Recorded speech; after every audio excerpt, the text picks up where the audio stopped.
안녕하세요, 여러분.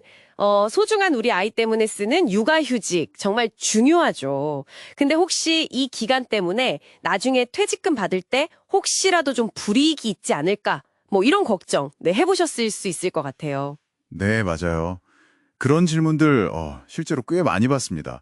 아무래도 휴직하면 급여가 없거나 확 줄어드니까 그럼 퇴직금도 당연히 적어지는 거 아니냐? 네, 그렇게 생각하시기 쉽죠. 네, 그래서 이번 딥다이브에서는요, 바로 그 부분, 여러분이 궁금해하시는 거, 또 공유해주신 그 고용노동부 해석 자료나 근로기준법 이런 걸 좀 보면서요, 육아휴직 기간이 퇴직금, 특히 그 평균 임금 개선할 때, 정확히 어떻게 반영되는지, 그리고 혹시 문제 생기면 또 어떻게 하는지 핵심만 딱 짚어보려고 합니다. 네, 법이 어떻게 우리 권리를 지켜주는지 그 원리를 좀 아는 게 중요할 것 같아요. 맞습니다.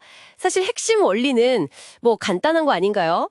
법으로 보장된 육아휴직 썼다고 퇴직금에서 불이익 주면 안 된다. 뭐 이런 거죠. 그렇죠. 가장 기본적인 원칙이죠. 이걸 이제 어떻게 법적으로 구현하느냐, 그게 이제 디테일인 거고요. 네네. 그럼 일단 제일 기본부터요. 육아휴직 기간 자체는 당연히 퇴직금 계산 기초가 되는 계속 근로기간에는 들어가는 거죠. 뭐 휴직했다고 근속이 딱 끊기고 그런 건 아니잖아요. 그럼요. 당연히 포함됩니다. 근속 기간은 그대로 다 인정이 되고요. 이제 진짜 문제는 퇴직금 액수를 정할 때 쓰는 그 평균 임금 계산 방식인 거죠. 보통 퇴직하기 직전 3개월 월급 총액을 그 기간 날짜 수로 나누잖아요. 근데 그 3개월 안에 월급이 없거나 적었던 육아휴직 기간이 끼어 있다.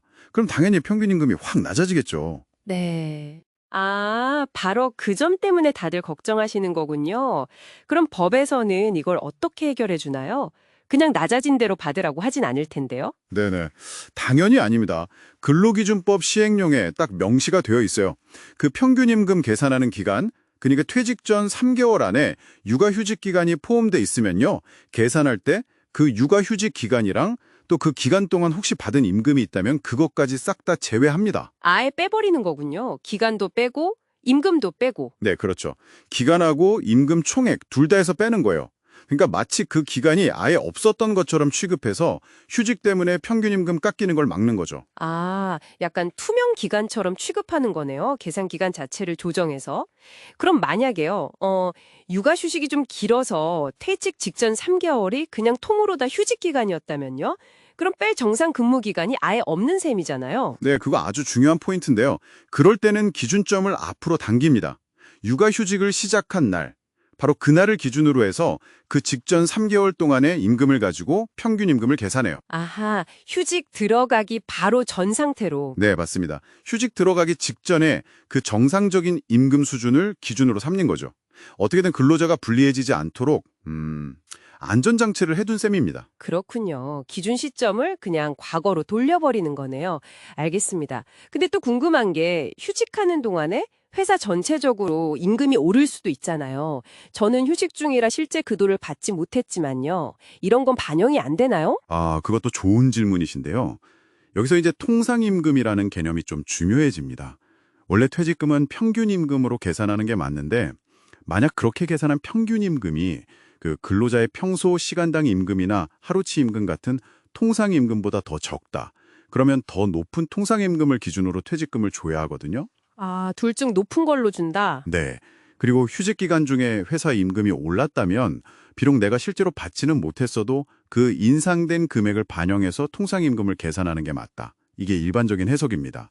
이것도 당연히 근로자 보호 차원이고요. 그렇군요. 그럼 휴직 때문에 못 받은 상여금 같은 건요? 뭐 성과급이나 이런 거요? 원래 근무했으면 받았을 텐데. 그것도 비슷한 원리가 적용됩니다. 만약에 휴직 안 했으면 통상적으로 받았을 그런 성과급이나 상여금이 있다면 그건 근로자의 어떤 생활임금의 일부로 보거든요. 그래서 연간 총액을 12로 나눠서 그 평균임금 계산할 때 기준이 되는 임금 총액에 포함시키는 게 합리적이라는 거죠. 아, 그것도 포함해서 계산하는 게 맞다. 연차휴가도 그럼 비슷한가요? 네, 연차휴가도 마찬가지입니다. 육아휴직 기간은 출근한 걸로 봐주기 때문에 연차는 정상적으로 발생하고요. 나중에 퇴직할 때 못 쓴 연차수당 계산할 때도 불이익이 없도록 고려가 됩니다. 알겠습니다. 와, 생각보다 법적으로 되게 촘촘하게 보호장치가 되어 있네요. 근데 그럼에도 불구하고 만약에 회사가 퇴직금을 제때 안 주거나 뭐 제대로 안 챙겨주면 어떡하죠? 네, 사용자는 법적으로 퇴직일로부터 14일 이내에 퇴직금을 포함해서 모든 임금을 다 지급해야 할 의무가 있습니다. 특별한 합의가 없다면요. 만약 이 기한을 넘기면 연 20%라는 꽤 높은 지연이자까지 빚게 되고요. 20%요? 꽤 세네요.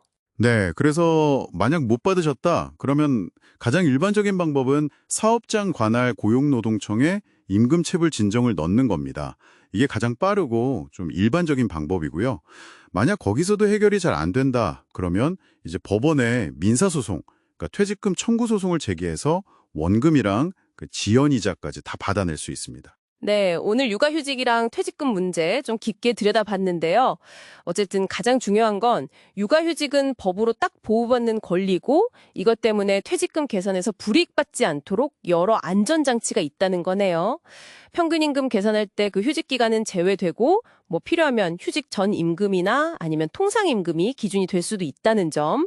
네, 이거 꼭 기억해 두시면 좋겠습니다. 맞습니다. 혹시 지금 육아휴직을 쓰셨거나 아니면 이제 곧 쓰실 계획이 있다면 오늘 저희 나눈 이야기들 좀 참고하셔서 본인 상황 한번 점검해 보시면 좋을 것 같아요.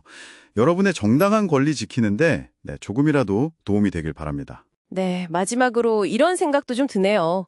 법은 분명히 퇴직금 계산할 때 생기는 불이익은 막아줍니다. 정말 중요하죠. 근데 여기서 한 걸음만 더 나가보면 어떨까 싶어요. 예를 들면 이런 긴 휴직 기간이 뭐랄까 복귀한 다음에 업무 배치나 아니면 좀 장기적인 커리어 개발 혹은 뭐 미래의 임금 수준 이런 데는 또 어떤 영향을 미칠 수 있을지 이런 어떤 계상 너머의 좀 현실적인 고민들 이런 부분에 대해서도 한 번쯤 생각해 보는 건 어떨까? 네, 그런 질문을 던져봅니다.